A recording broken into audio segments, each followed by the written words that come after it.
3, 2, 1, 0.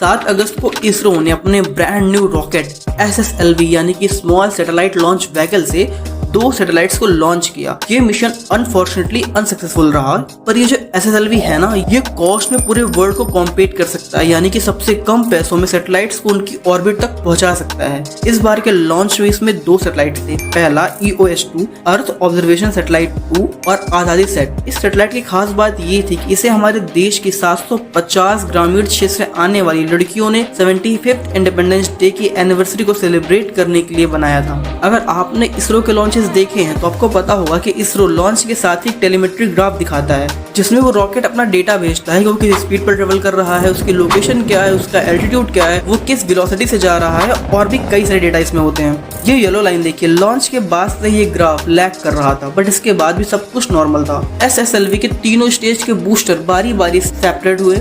Third stage separate होने के बाद डेटा आना बंद हो गया। देन थोड़ी देर बाद इसरो का अपडेट आया कि सैटेलाइट एक अनस्टेबल ऑर्बिट में इंसल्ट हो गया है, बेसिकली ये अब यूजेबल नहीं है। इसरो कभी भी डिमोटिंग वर्ड्स यूज नहीं करता। सबसे इंटरेस्टिंग बात ये है कि इसरो इस रॉकेट से फ्यूचर में बिलियंस ऑफ डॉलर कमा सकता है। SSLV में 3 सॉलिड स्टेज हैं जो इसे प्रोपल करके स्पेस तक ले जाएंगे। इसरो ने अपनी सैटेलाइट लॉन्च की कॉस्ट को कम करने के लिए तथा ऑन डिमांड सैटेलाइट लॉन्च को पूरा करने के लिए इसे बनाया है। ऑन डिमांड का मतलब होता है कि अगर हमें कोई सैटेलाइट इमरजेंसी में लॉन्च करना है या कोई कंपनी हमें बोले कि हमें सैटेलाइट 1 हफ्ते के अंदर स्पेस में चाहिए, तो इसरो इस ऑर्डर को पूरा कर सकता है। जहां GSLV या PSLV को सेटअप करने में 3 महीने का समय और एक भारी भरकम टीम की जरूरत पड़ती है, SSLV को सिर्फ 72 घंटों में 5 से 6 लोगों की टीम द्वारा असेंबल किया जा सकता है, जिसके बाद से हम हर साल 55 से 60 लॉन्चेस करके चाइना को भी पीछे छोड़ सकते हैं। वैसे क्या आपको ये बात पता है कि इसरो का एक्सपीरियंस अपने लॉन्च व्हीकल की पहली उड़ान के साथ कुछ खास अच्छा रहा नहीं है, फिर भी इसरो कभी नहीं रुकता। आपको भी इसरो से क्वालिटी सीखनी चाहिए कि फेलियर को ओवरकम करके खुद को एम्पावर कैसे करना है। इसरो की हिस्ट्री बहुत इंस्पायरिंग है। 10 अगस्त 1979 को इसरो ने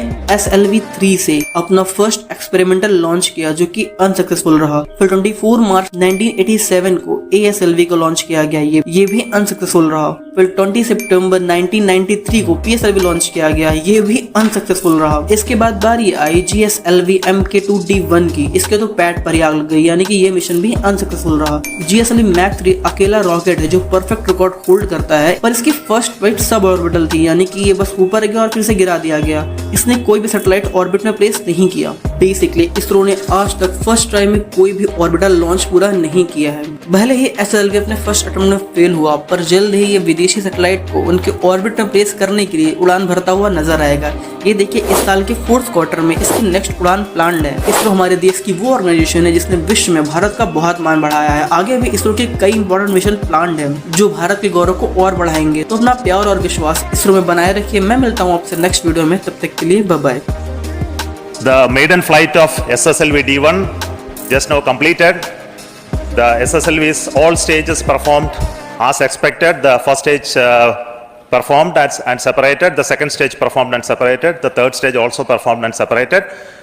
And we had in the terminal phase of the mission some data loss is occurring, and we are analyzing the data, and we will come back on the status of the satellites and as well as the vehicle performance soon. So until then, please bear with us that we are currently in the process of analyzing the data to conclude on the final outcome of the mission with respect to a stable orbit achieved or not. So please please wait, and we'll come back. Thank you so much for your patient viewing of this live telecast from SDSC Shar. Thank you so much once again.